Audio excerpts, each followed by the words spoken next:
How could mom do this to me? That is one of the most painful questions I hear. A parent passes away. The trust is read. One sibling receives the family home. Another receives far less or nothing at all. What feels like a lifetime of love and shared history is reduced to percentages on a page. I am Michael Hackard of Hackard Law. For more than 50 years, I have represented beneficiaries and heirs in trust and estate litigation across California. From the Peninsula and the East Bay to Silicon Valley, Sacramento, Los Angeles, and San Diego, I have seen unequal trust distributions fracture families. Brothers stop speaking. Sisters communicate only through lawyers. Adult children begin to question their parents' love.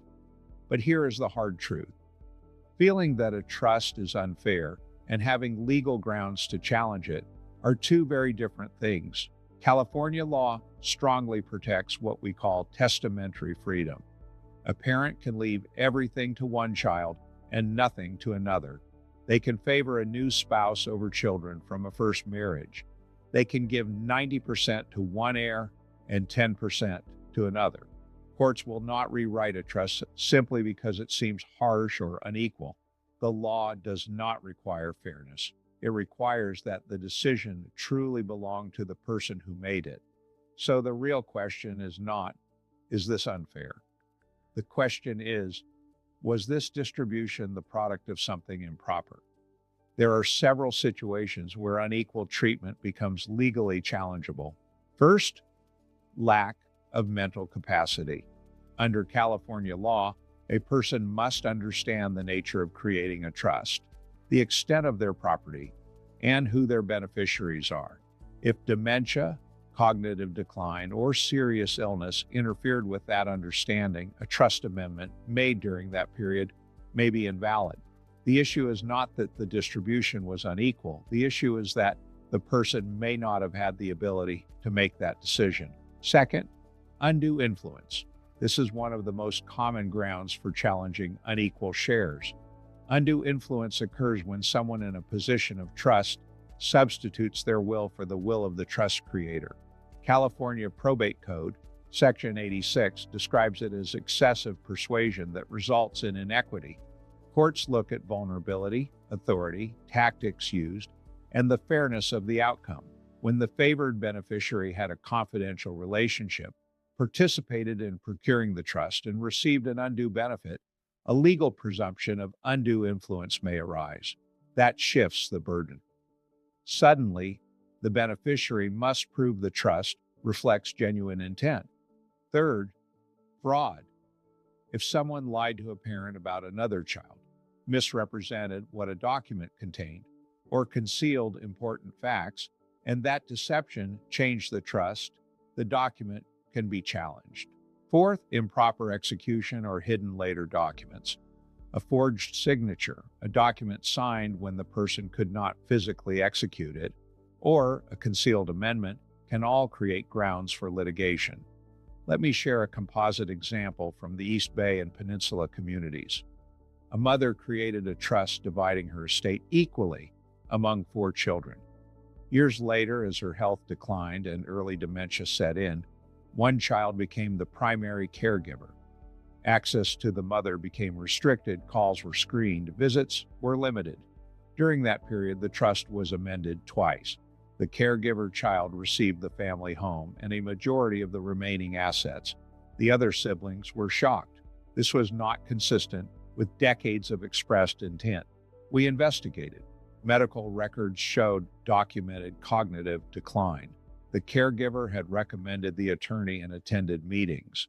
Financial records revealed irregular withdrawals. The pattern was not simply unequal treatment, it was vulnerability combined with influence. The matter resolved with restoration of an equal distribution and repayment of misused funds. But the family relationship was permanently damaged. Litigation can restore assets. It cannot always restore trust. If you are evaluating whether you have a case, ask yourself a few questions. Was your parent vulnerable at the time of the change? Did the favored beneficiary control access? information, or finances? Was there a sudden departure from long-expressed plans? Were there signs of isolation or financial irregularities? Timing matters. Changes made late in life during illness or dependence deserve careful scrutiny. You also need to act quickly. Under California Probate Code, Section 16061.7, beneficiaries often have only 120 days after receiving notice of the trust to file a contest.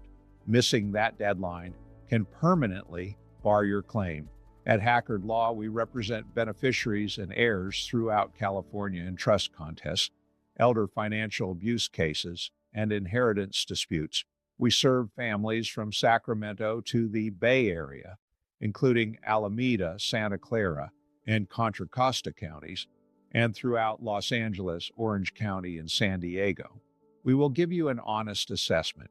If your parent exercised independent choice with full capacity, even if the result feels deeply unfair, we will tell you that. Litigation without legal grounds only deepens wounds. But if undue influence, lack of capacity, fraud, or elder abuse shape the outcome, we will fight to protect your rightful inheritance. Unequal treatment does not automatically mean wrongdoing, but sometimes it does. If you believe something more than personal choice caused your exclusion or reduced share, seek experienced counsel immediately. Your rights may depend on it.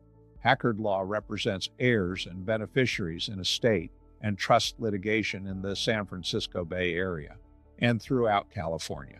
You can call us today at 916-313-3030. We look forward to hearing from you.